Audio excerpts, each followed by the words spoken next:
Orson Welles hated Chinatown, thought Rear Window was a disaster, and called The Searchers terrible. The legendary director behind Citizen Kane didn't just have hot takes, he set Hollywood classics on fire.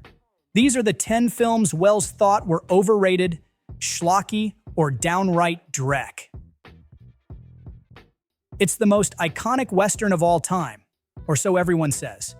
The Searchers is a film that directors like Spielberg, Scorsese, and Tarantino practically worship. Spielberg called it one of the greatest movies ever made. Scorsese found inspiration for Taxi Driver in its themes, and Tarantino even ranked it in his top 12 favorite films. John Wayne himself considered Ethan Edwards the best character he ever played, and The Searchers his favorite role. Critics have been calling it a masterpiece for decades, and even George Lucas admitted the film heavily influenced Star Wars. But Orson Welles didn't just dislike it, he called it outright terrible. This German musical comedy drama put Marlene Dietrich on the map and made cinematic history as Germany's first feature-length sound picture. Naturally, it drew massive attention at the time, with its bold storytelling and atmospheric flair. The role of Lola originally had screen legends like Gloria Swanson in the mix, but Dietrich owned it in the end, delivering one of the most memorable performances of her career. It's still regarded as a classic, included in 1001 movies you must see before you die. But Orson Welles dismissed it as cheap melodrama. The Blue Angel is a big piece of schlock. You've probably heard of Shangri-La. It's a cultural touchstone at this point. But the movie that kicked it all off is barely a blip on most people's radar. Lost Horizon, directed by Frank Capra, is still a cult favorite in certain circles, and even got a shout-out in Lost with a sneaky Easter egg referencing the original novel. Critics at the time called it a grand adventure and a triumph for Capra, despite its wildly overblown budget that took years to recoup. Orson Welles, though, wasn't having it.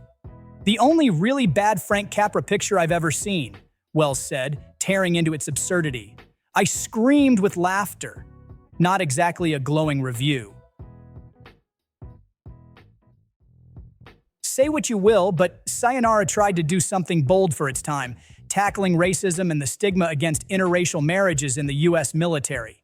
It deserves credit for casting actual Japanese actors in Japanese roles, which was a big deal back then. The movie, starring Marlon Brando, shows American soldiers stationed in Japan falling in love with local women, only to face resistance from both sides. It's beautifully filmed in Japan and comes with a killer cast. Red Buttons and Miyoshi Umeki even walked away with Oscars for their performances. But Welles wasn't feeling the love. He described it as an abomination on every level, adding, "It looked like a musical that didn't have any numbers in it." The River is one of those movies critics go nuts over. It's a Technicolor tale about 3 teenage girls in Bengal, India, all falling in love with an older American soldier. It had a massive 34-week run in New York, made it onto all the best of lists, and even inspired Martin Scorsese and Wes Anderson.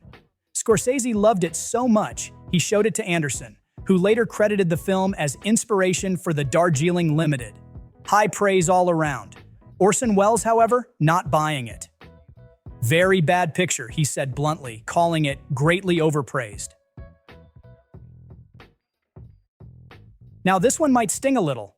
Roman Polanski's Chinatown is often hailed as one of the greatest films ever made. A neo-noir masterpiece starring Jack Nicholson and Faye Dunaway, it was a critical and commercial success, racking up 11 Oscar nominations and taking home Best Original Screenplay for Robert Towne. Towne's script is legendary. It's studied in film schools, dissected in screenwriting seminars, and generally considered a shining example of the craft. John Huston's performance as Noah Cross is often singled out for praise.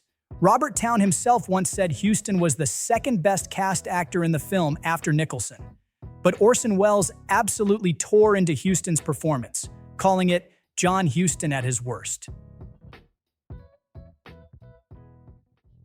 When you think of Annie, it's usually with a bit of nostalgia. The 1982 film adaptation of the Broadway musical is now seen as a beloved kids' classic, but it didn't start out that way. Directed by John Huston, It was a surprising choice for a big, colorful musical. Critics weren't exactly kind. The film holds a 49% rating on Rotten Tomatoes, with reviews calling it a sluggish, stage-bound mess, despite some charm from its cast. Roger Ebert summed it up pretty well. It's formulaic and machine-made, but it has energy, good performances, and grows on you if you let it. Orson Welles didn't see it that way. His verdict? It's really bad on every level. Rear Window is one of those films that feels untouchable, a classic in every sense.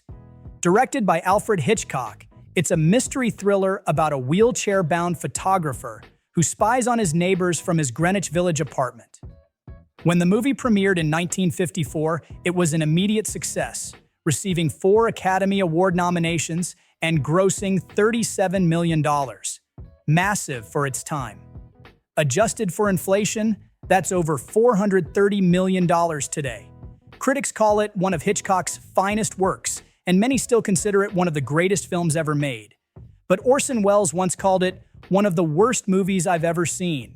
According to Welles, Hitchcock completely misunderstood the concept of voyeurism, calling the film stupid and accusing James Stewart of overacting. Charlie Chaplin's Modern Times is a masterpiece of its own kind, a biting satire of industrialized America and Chaplin's final performance as the Little Tramp. Critics adore it, with a 98% rating on Rotten Tomatoes and a reputation as one of Chaplin's greatest works. It was also a box office hit, grossing $1.8 million in North America, making it one of the top films of 1936.